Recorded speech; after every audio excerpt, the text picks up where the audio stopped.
Good evening and welcome to Unfiltered. I'm Sizwe Mpofu Walsh. The African Transformation Movement burst onto the scene of South African politics in the 2019 election. They have 2 members of parliament and have spearheaded issues such as accountability on Phala Phala and rejected many of the recommendations of the Section 194 committee into the removal of the public protector.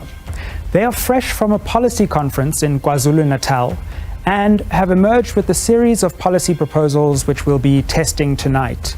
Tonight, my guest, therefore, is the president of the African Transformation Movement, the youngest political party leader in South Africa, Mr. Vuyolwethu Zungula. Before we embark on our conversation, let's watch this insert produced by Unfiltered to set the scene for tonight's conversation. I think as a country we need to redefine politics. If there was a time for us as a political parties to unite, it is now. Because all of the problems that we face in the country require us as the leaders of the political parties to unite to solve all of those problems. As the ATM, we commit to uphold the code of conduct and will approach these elections in the spirit of Ubuntu, in the spirit of peace, and in the spirit of putting South Africans first. I thank you. The African Transformation Movement burst onto the political scene in 2018 with high hopes of being a significant contender, relying on the backing of the 7 million members of the South African Council of Messianic Churches in Christ. But the outcome of the 2019 general elections disappointed, as it only garnered 76,000 votes, enough to place it 10th amongst the country's political parties. At its establishment, the ATM introduced its then unknown Vuyolwethu Zungula as its president and was at pains to deny reports that it was established by disgruntled ANC members, including former President Jacob Zuma. The reports were also fueled by the announcement of Mzwanele Manyi, a staunch Zuma ally, as its chief policy strategist. Among its policies, the party said it is based on Ubuntu, but it shocked many when it also announced that it agitated for the reinstatement of the death penalty, despite South Africa being a constitutional democracy based on the respect of human rights.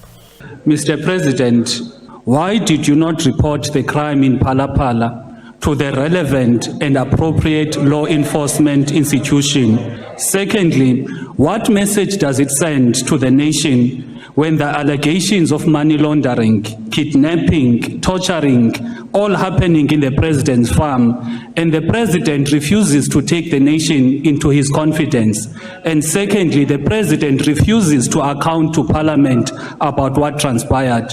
The Phala Phala scandal saw the ATM dominating the headlines as the party that raised the motion to kickstart the process to have President Cyril Ramaphosa removed from office.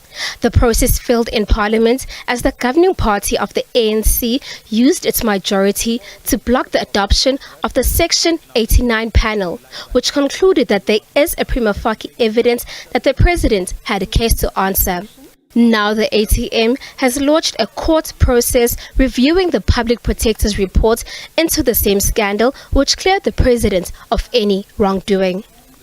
With coalition politics having become the reality of South Africa, also promising to be more entrenched with the upcoming 2024 national elections, the ATM has refused to be part of the ANC-led government initiative to discuss coalition guidelines, and has also rejected the DA-led multi-party charter for South Africa, which aims to prevent the ANC and the economic freedom fighters emerging as leaders after the elections. There were too many issues when I started asking questions about political transparency within the organization, and then I started realizing that actually the organization is just a name, and those people who are there are just controlled by the ATCC, the TACC. With its basis being religion, the ATM has already seen some of its members leaving to join the United Democratic Movement for what they said was the control of the South African Council of Messianic Churches in Christ, led by Reverend Caesar Nongqunga, over the party. After concluding its first policy conference this past weekend in KwaZulu-Natal, will more South Africans buy into the ATM, a faith-based organization and a circular constitutional democracy? For Unfiltered, I'm Skangwe Mtiane. Welcome back to Unfiltered. Mr. Zungula, thank you for joining us on Unfiltered. Thank you so much. Phala Phala has been an issue which has really been at the center of your program in Parliament. Last week, of course, we had the SARB statement on the Phala Phala report. You've come out and said it's bizarre that you vehemently reject that statement. Why do you say that? Look, when we start talking about Phala Phala and our role in Parliament, I think it's wise that we inform the people that we've championed a lot of issues surrounding accountability. But because this particular case is about the president, that is why it has received a lot of media attention.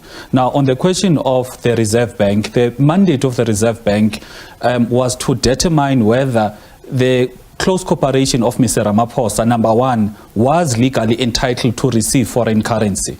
Number two, whether the foreign currency that was in that Phala Phala farm was kept within, the law was followed in terms of receiving it, and it was reported within the 30-day limit. Now, they did not answer those questions. They spoke about a perfected transaction, whereas their mandate or their question was not whether the transaction is perfected. And it is very bizarre that you've got a problem of money laundering, and the Reserve Bank, which should be trusted to safeguard our country's monetary policy, issues a statement that that a person that is sober, when they read that statement, does not give an impression that they are serious about fighting money laundering. And the Reserve Bank has made the statement, as you've said, about a perfected transaction. Do you have any dispute with that? I mean, the Reserve Bank says they don't have any evidence that it was perfected. Maybe they're right about that. Do you have evidence to the contrary? What do you take issue with in terms of that finding? Look, what is known that there is this buyer that got into the country in 26 December, went straight to Phala Phala farm on the 26th of December. Now, early February in 2020, money was stolen in the president's farm. So if you look at those days, it is more than 30 days, whether it is working days or however you look at it. The second issue there is that Mr. Ramaphosa on numerous occasions has stated that the money that was stolen was a result of a legitimate business transaction. And when SARS is saying that that close cooperation is tax compliant, one would presume that it is because that money that was there was declared to SARS. Therefore, it cannot be that we've got two institutions. SARS on one side is not talking anything about an imperfect or a transaction that was not perfected. However, you've got now the Reserve Bank saying something that is contrary to SARS, whereas it is the same institutions ought to be interpreting the very same laws on the same transaction. So in our view as the ATM, that report is nothing but a whitewash to protect Mr. Ramaphosa from being held accountable. And it is something that we must not accept, because the presidents or political players, they come and go, but a country must be safeguarded by its institutions. An institution ought to work according to its mandate, not to bend their rules depending on who is the president and how much that president yields political power in our country. Various parties have said they want to challenge this particular SARB statement. I believe the EFF has said that they want to take it on review. The UDM has called for a disclosure to the public.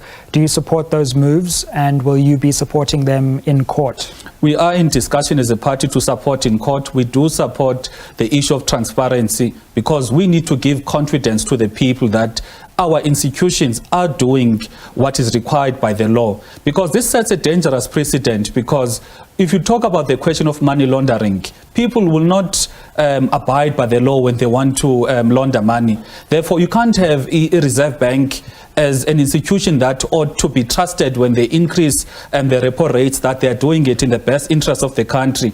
Now, issuing a report, when you see, has got nothing about the best interest of the country, on the question of transparency, on the question of fighting money laundering. So it is in that context, as the ATM, we feel that citizens must actually take also this fight up, because they must not rely only on political parties, because this is not a fight between the powers that be and political parties, because the citizens themselves are the ones that bear the brunt of these institutions when they go rogue. For example, there's a person from Thohoyandou who got arrested because they had more than 300,000 rands in cash. Now, how can you have such a case, whereas Mr. Ramaphosa has so much money, foreign currency, undeclared in his farm, but nothing happens? So we can't live Sizwe in a country whereby the rule of law is dependent on who is the perpetrator. We need to live in a country whereby there's equality before the law, because if there's no equality before the law,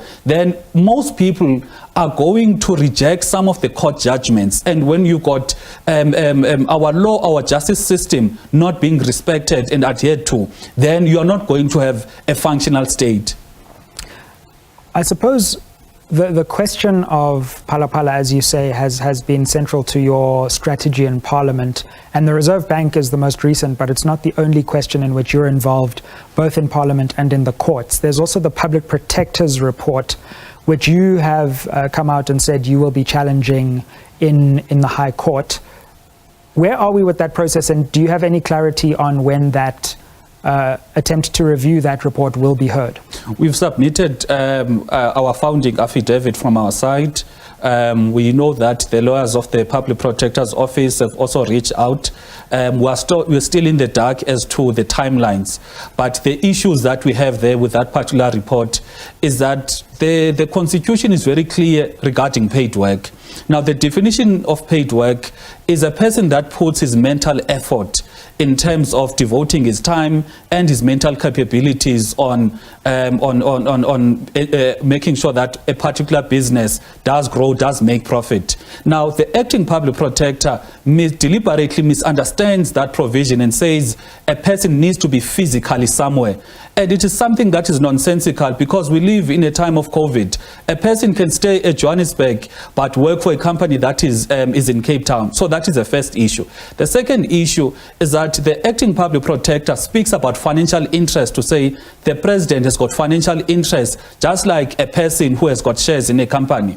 But a person that has got shares in a company does not take part in operational decisions, whereas there's evidence that Mr. Ramaphosa took part in operational decisions, even decisions pertaining to that particular transaction, even decisions as to operational decisions as to what must happen since that money was stolen. It's unlike a person that is a shareholder, does not know any of the operational decisions. They only take part at a board level. So that is what we have issues with when it comes to the acting public protector's report. And also the other issue that people do not want to talk about is the fact that Advocate Gcaleka had incentives of protecting Mr. Ramaphosa.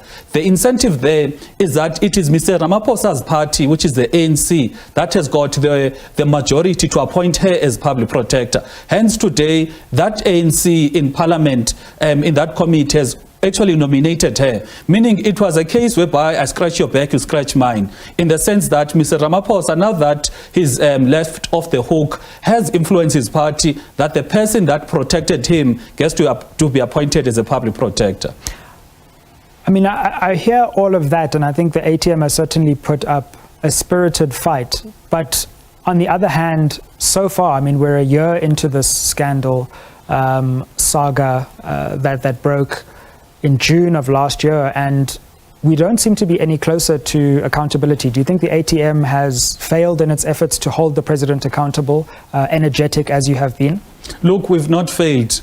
The fact that you're going to have members of parliament from the ANC voting against a report that is saying there's a case to answer. And that report, by the way, there's no one that has reviewed it, meaning its contents. There's no one that actually sees anything wrong with those contents and the recommendations of those reports.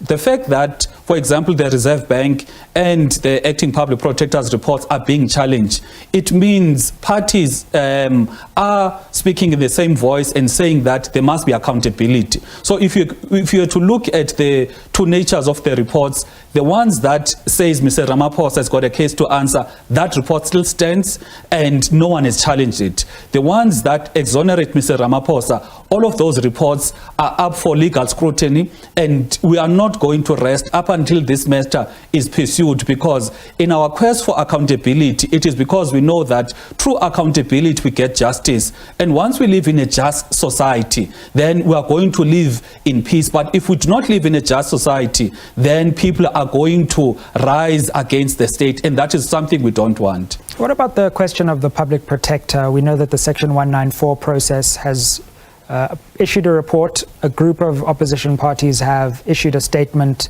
saying that they reject that report. It's always good to have a member of parliament who understands the processes here.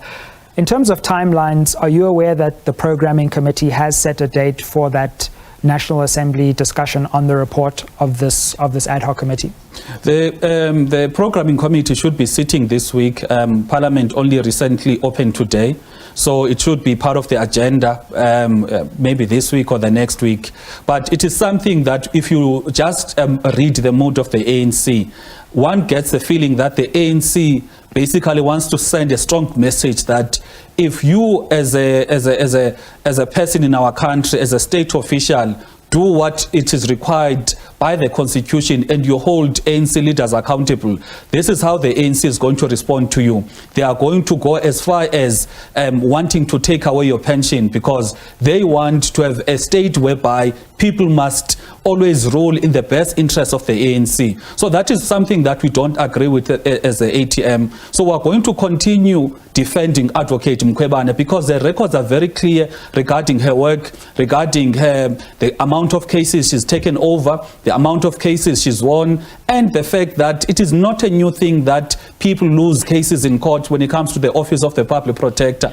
The previous public protector lost cases. Also, the question of judges also have their reports or judgments overturned by higher courts. So the issue with Advocate Mkhwebane stemmed from her recommendations on the Reserve Bank and the CR17 bank statements and all of these other reports that she has actually done in line with what the law requires, but the ANC does not want any of those to be discussed. Let's go to a break. We'll come back with some of those issues and other questions. The ATM has recently returned from its policy conference and will be exploring the offering that they're putting to voters outside of questions of parliamentary accountability. Stick with us to hear more about that after the break.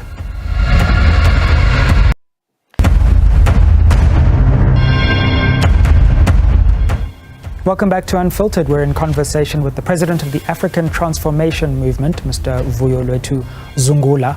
Mr. Zungula, you've recently come back from your policy conference in KZN.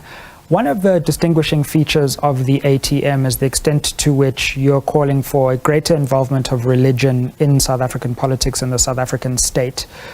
Why do you think that that is a wise move, given our secular constitution? Look, the reality is that if you talk about spirituality informs your morality, your character as a person. Now, that is why you find that in a country whereby you've got politicians, the past 30 years or so has shown how once you've got politicians or leaders that are not founded on a higher power, a divine power, those leaders are most likely not to have the certain values that are needed to lead society, values such as Ubuntu. Now, once you have leaders that do not have Ubuntu, you are going to have high levels of corruption, high levels of abantu that only think about themselves but did not think about the other person. Because Ubuntu is a value system that says you are as a person because of other people. Meaning if you become a leader, you are a leader because you ought to serve other people. So in our view as the ATM, we need to be very strong on spirituality, because we need to have strong leaders that are founded on a divine power that can guide their conscience. Because, you know, once you talk about umbilini becomes that thing when you're about to do something wrong, you have a voice in you that says, but in the absence of spirituality, then you do not have leaders that have got a conscience. Leaders that do not have a conscience are leaders that will lead the nation astray, leaders that will be corrupt, leaders that will not act in the best interests of the people. And this is what we see currently in our country. I think that's all well and good, and many people would agree with that. But to what extent then does the actual act of introducing further aspects of religion into the state play out? To what extent are you proposing for more deep-seated changes to our constitution or our policy landscape to actually explicitly include religion? Look, I would like to use the word spirituality instead of religion. Now, spirituality, in our view, is the programs or the act of building one's character. Because once you talk about spirituality, you're talking about the value systems. If, for example, you go to our schools, particularly the ones in the townships and the villages, you find that there was biblical studies that were there because they were set out to build the character of the children in the particular schooling system. Now, what the government did was to withdraw that program that was there to build a character, but did not introduce anything. Therefore, when you see the high levels of crime, the high levels of intolerance, the high levels of moral degeneration amongst our young people, we need to ask ourselves, what are we practically doing as a country to grow and nurture good morals and a good character in our society? And you recall that in 2021 there was the unrest in KZN and some parts of Gauteng. You know what the government did? They actually asked religious leaders to actually go to people and so that people do not go out to loot and etc. Which clearly shows that the government does see the value of our spiritual leaders, because without spiritual leaders, then you are going to have more criminals, you are going to have more people that are not going to abide by the law. But once you've got more people, spiritual leaders, that are educating people as to how to coexist, how to behave well in a society, how to respect some of the laws, how to even respect the government, then you are going to have a much more safer and just society, because the people are going to be able to coexist. You are not going to have these high levels of crime. So for us as the ATM, we view that critically the most important thing that ought to be done is to build the character of our nation so that we have an identity, and for that to happen we need to be based on spirituality, African spirituality to be more precise. So it's well known that the South African Council of Messianic Churches is connected to the ATM, and you emerge in some ways from that grouping. My question therefore then is, to what extent is this about spirituality, and to what extent do you think that Christianity should be at the center of South African public life more? And if that is the case, what about the religious diversity of a country like South Africa?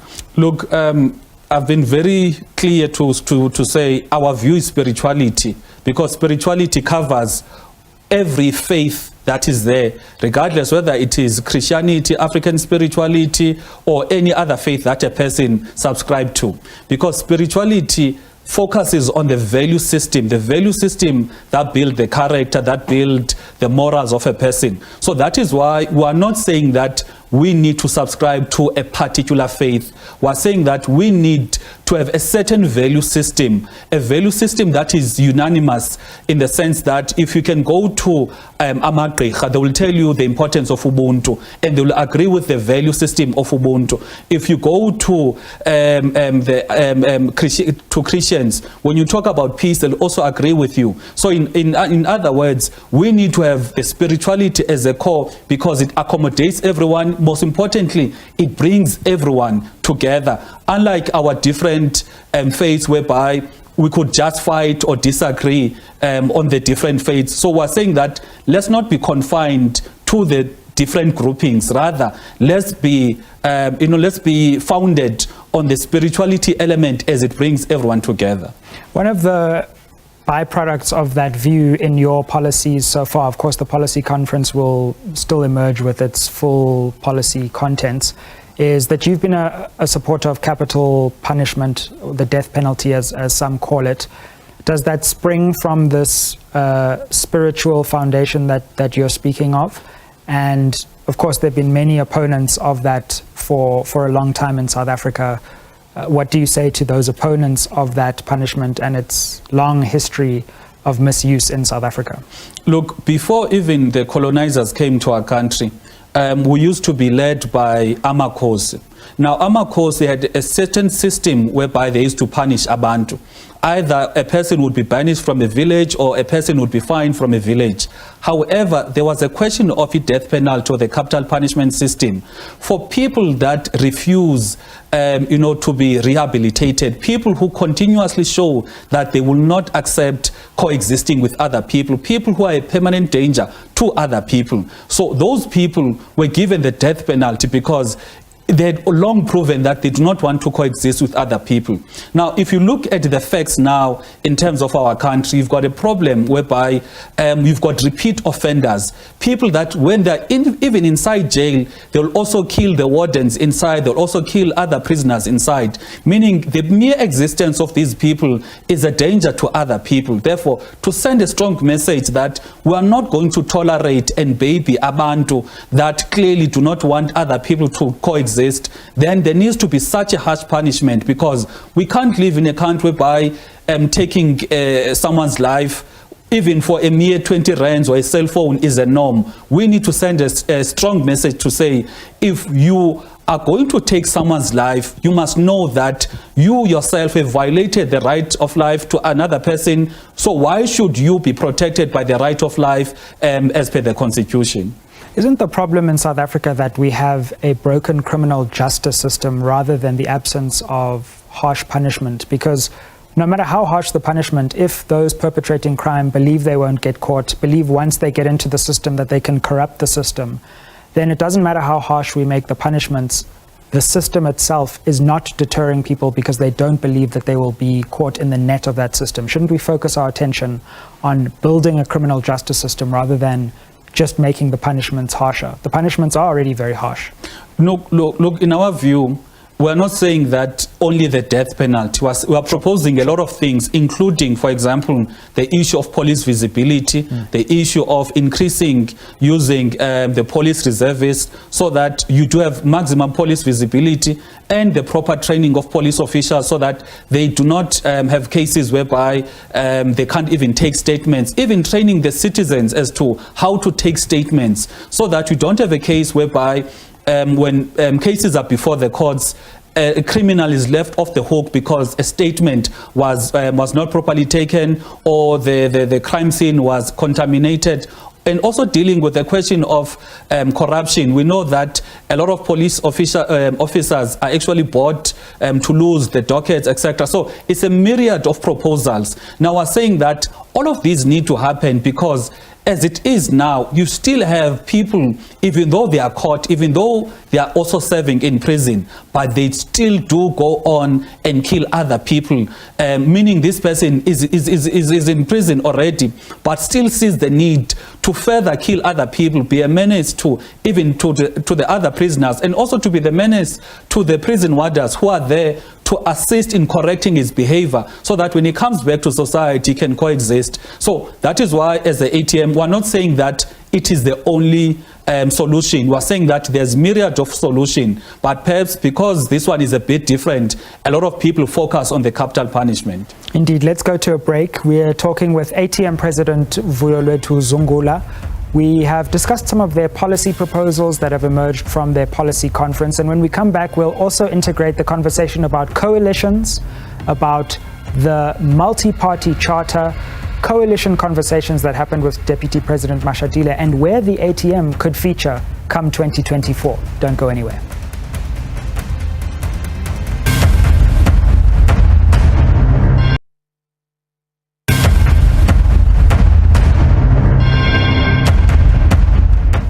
Welcome back to Unfiltered. This evening I'm in conversation with South Africa's youngest political party leader, Vuyolwethu Zungula, who's the president of the African Transformation Movement. Mr. Zungula, of course, coalitions are the talk of the town in South African politics. You originally attended the gathering that was convened by Deputy President Mashatile to talk about coalitions, later had criticisms. What were your criticisms of that process, and why did you join only to leave the process later? Look, we'll always open our ears and be part of engagements that seek to take the country forward. However, what we can never be part of as an ATM is being part of a process that seemingly seems as if there's going to be discussions, whereas there's already outcomes, there's already decisions that are taken. For example, one of the first issues that we picked up there is that the proposals to change the constitution by the DA and the ANC, there's already a proposed bill by the Ministry of Culture to actually put those into effect. And what is worrying there is that they are so eager to put a bill through before the term ends of Parliament, so that the ANC gets to retain power even next year. Now you ask yourself a question, why are they fighting so hard that they must remain in power? Because we don't see any kind of political will on the issues relating to the interests of the people, the questions of the question of the land expropriation without compensation, the question of the unemployment, the crime, etc. The appetite of the ANC even to push bills through, even in this short period of time, is only to make sure the ANC retains power. So we don't agree with that. Also, even the participants that were there, what was funny was that there are parties that have never contested a single election. They've got no representation whatsoever in our country, but they were there. And parties that have got significant footing across the municipalities in our country were not invited. Now the question would be, why would you exclude parties that are already part of coalitions one way or the other, and include parties that have got no support because they've never been tested via elections? So it is those things as the ATM we felt that we can't be part of a process that already has got outcomes, particularly because even the so-called academics that were there, they were there trying to manage and massage the participants' minds over a part that discussion must go towards a particular discussion, whereas it should have been an inclusive process, whereas the ANC and the DA were excluding people in the process. What was the particular direction that you thought the conversation was being moved towards, and what did you think needed to change about that conversation? Look, you can't have a case whereby you are going to force you want to change the constitution to say a party with the highest number of votes, even if it does not have 50%, must be the one that leads a coalition. Our constitution is very clear that we are going to have 400 members of parliament. Now, you can't have a party that, for example, has got 100 seats, or maybe let's say has got 150 seats, and you are going to say because they've got 150, they automatically must lead the other 250, because that, in our view, was a violation. In fact, that proposed amendment to our constitution is actually against the spirit of the constitution. And also they wanted to increase the threshold of political parties being represented in parliament and in the coalition discussions. In other words, the multi-party democracy system that we have, they're trying to eliminate the so-called smaller parties because they want to introduce threshold, and you can't be a player and a referee at the same time, because they are players because they are contesting elections. At the same time, they want to be referees whereby they adjudicate on the type of political parties that need to be part of either the legislatures or part of coalitions. You know, one of the most interesting moments in South African history may dawn on us in 2024, where for the first time, really the members of parliament, not necessarily political parties, although they'll have an influence, will choose who the next president will be. Of course, if the ANC has a majority, then they will vote for their candidate. But we could get to a situation where no matter what the parties say, the parliamentarians will have to choose who the next president is. Having served in parliament for the last 5 years, what do you think should inform that process of deciding the leader of South Africa? And what do you think you can teach us about that process that maybe we don't understand or know for 2024? I think what is most important is that we need leaders that are not in the pockets of anyone, because there's a couple of times we've debated in parliament, and during the course of the debate, the members would heckle, they would howl, etc. But when you meet them in the corridors, they will encourage you and say that you're on the right track. And when we ask them, but you were heckling me inside, and they will tell you, our bosses give us the line as to what to do. So the reality is that our politics are captured. If you look at the party funding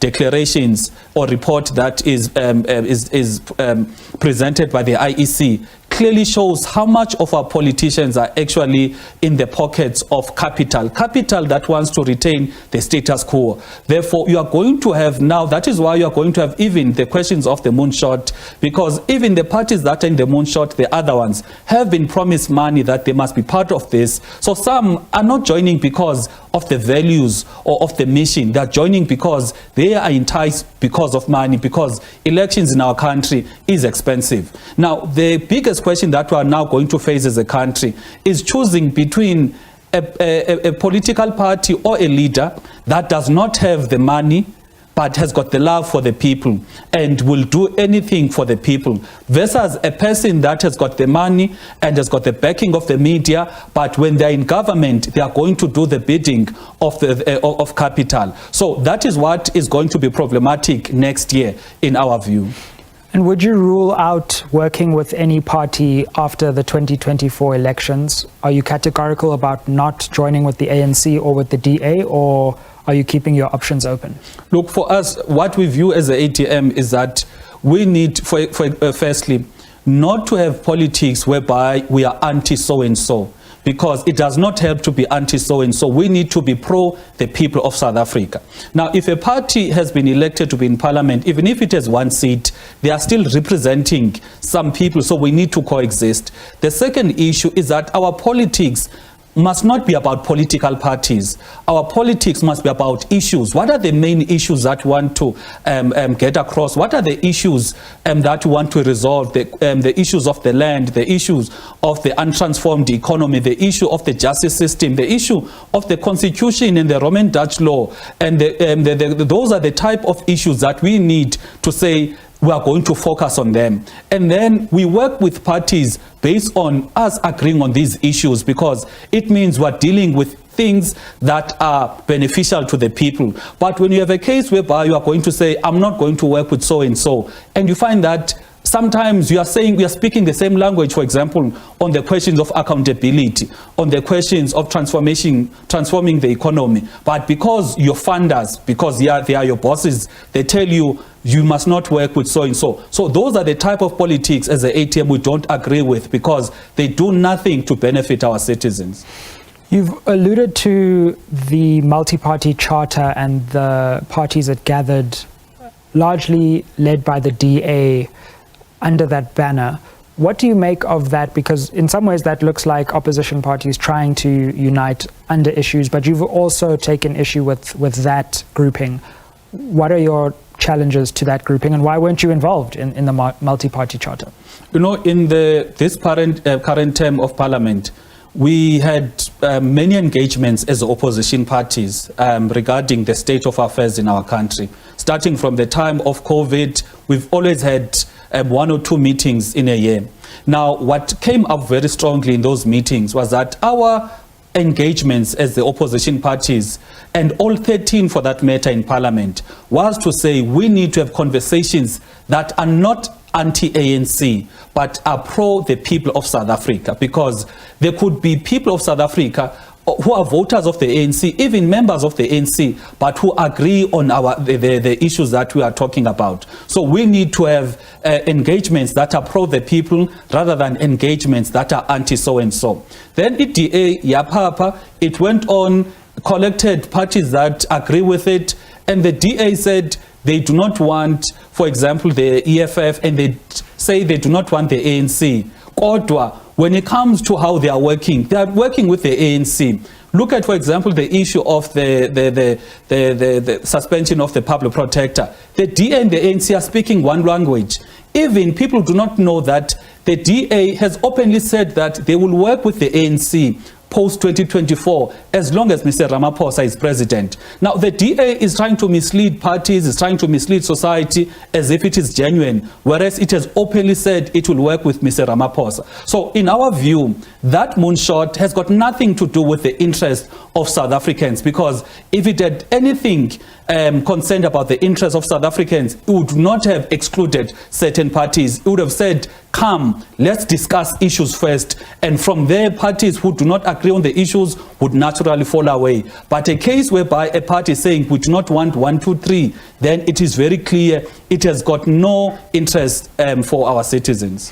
We're about to go to a break, but before we do that, what do you think are the chances in 2024 of South Africa having a president from a smaller party like we've seen in other municipalities? You've come out against the biggest party necessarily becoming the president. Do you think we could see a shock scenario where, in fact, parliamentarians come together and choose the person they respect most, no matter what party they come from? When that happens, it would mean South Africa is on the right direction, because it means the members of parliament would actually put the interests of the country first, instead of wanting, to put the interests of the different parties. And also what that would do, it would also increase accountability, because currently the ruling party controls parliament, which is the institution which is supposedly supposed to hold the executive accountable. But because those two are intertwined, that is why you can't see real accountability. The ruling party in parliament will always protect the executive from the ruling party. So in our view as the ATM, we are most likely to see shock next year, and people must be ready for 2024. Let's go to a break and we'll come back with some more detail on what that shock could entail. We'll also take some of your comments on this interview. Don't go anywhere. We close off the show with our final segment after the break.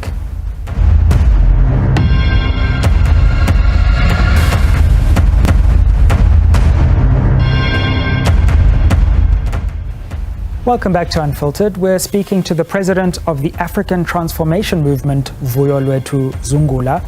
Before we return to our conversation, let's have a look at what you've been saying on social media and put some of your questions to our guest. So Lerato says, who is funding the ATM? Let's go to the next comment. Arthur says, how would ATM correct the non-recognition of kingdoms and chiefdoms that were never given their birthright, even after 1994? And let's take one more of your comments.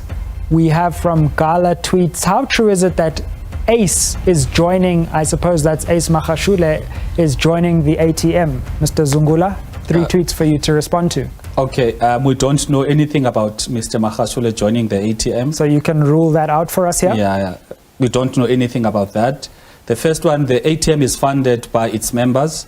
The second question, as the ATM, we view Amakosi and the royal leadership as important part of our country, and would want obviously to do a proper commission of inquiry and not have a relationship with Amakosi that you want Amakosi to be under political parties, because it should be political parties that receive the guidance from Amakosi. So the funding question, is that the only funding source from the membership of ATM? Is it via membership fees? Any other commercial funding? Is that the only source of funding of the ATM? It's membership fees, it's donations, it's the money from the IEC, money from Parliament. If you were to read even that IEC financial report, you would see that we do not received anything that is worth declaring as the ATM, because bulk of our money comes from our members.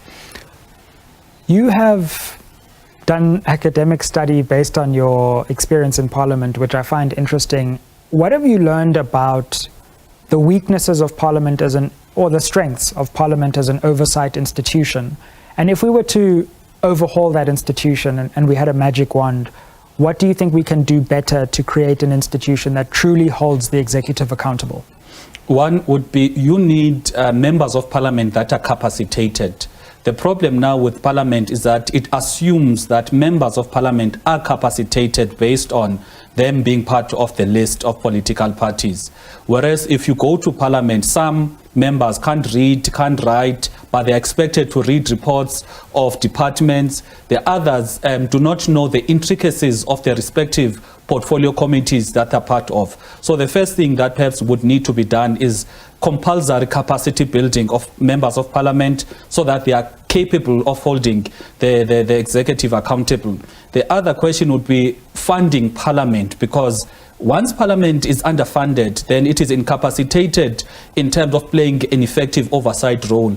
There are times whereby portfolio committees want to do oversight visits across the country, but they can't because they do not have the necessary, because of budget limitations.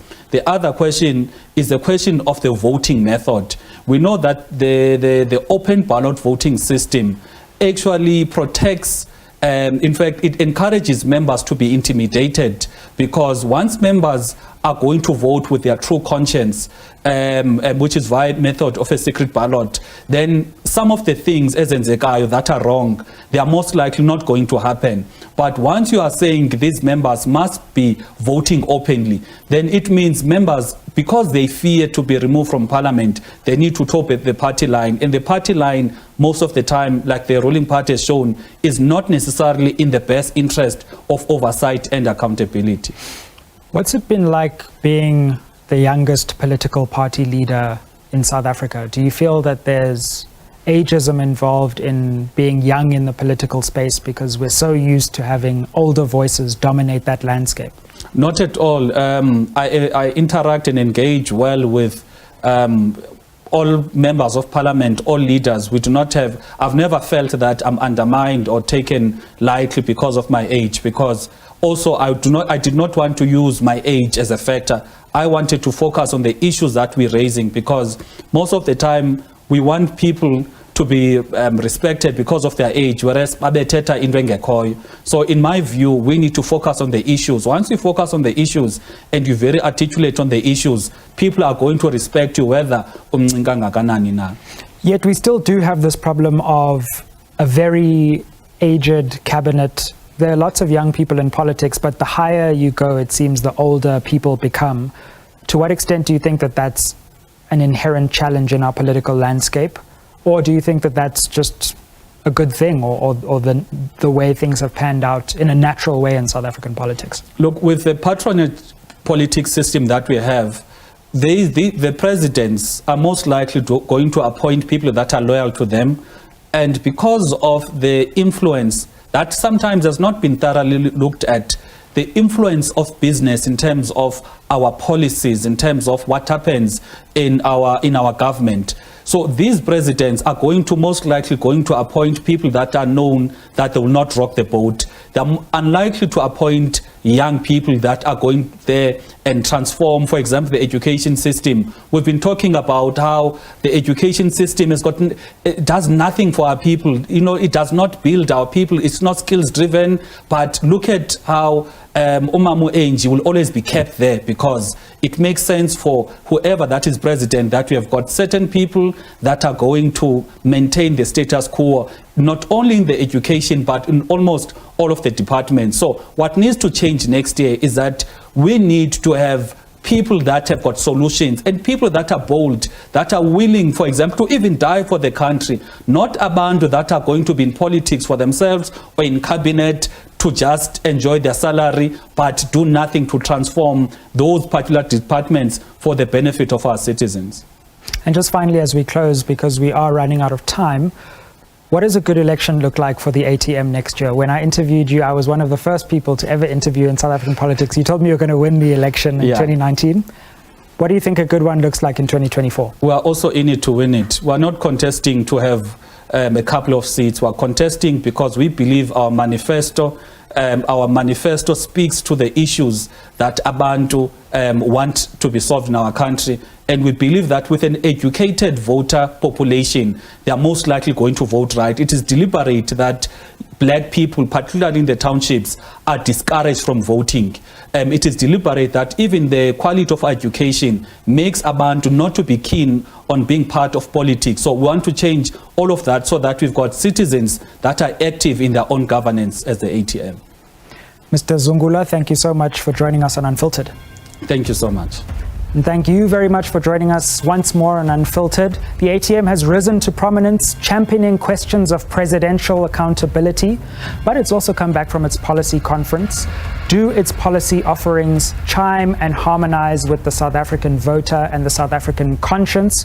And will the ATM be a crucial player next year as a national coalition is potentially formed? Some of these questions we've put to our guest and answered. Let's continue this conversation at Unfiltered SABC on social media. Thank you for joining us for another episode of Unfiltered News, Unfiltered Views, and Unfiltered Conversations.